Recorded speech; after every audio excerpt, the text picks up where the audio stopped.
vai na lam tunga rul tha reng nei lova kun puting pan puma mani in nol hai chun tlamung na mungan ta tharau ring na thar le sandam tu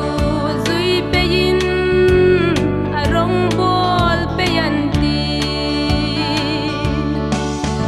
chan sit le thaphang na lungai be dong hain tur sel na ei ngai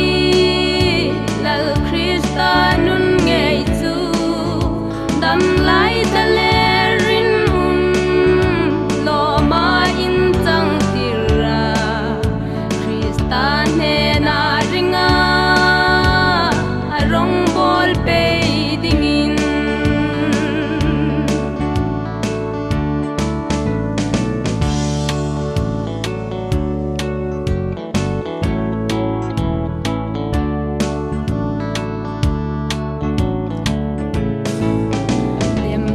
thil sit na le lungai be dong na hai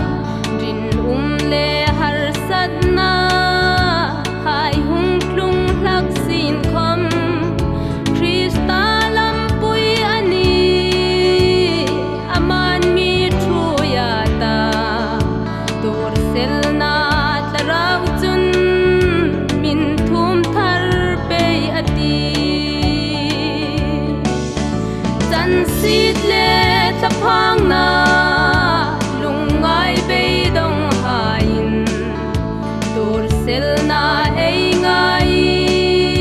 lal krista nun ngei chu dam lai ta le rin lo ma in chang tira krista ne na ringa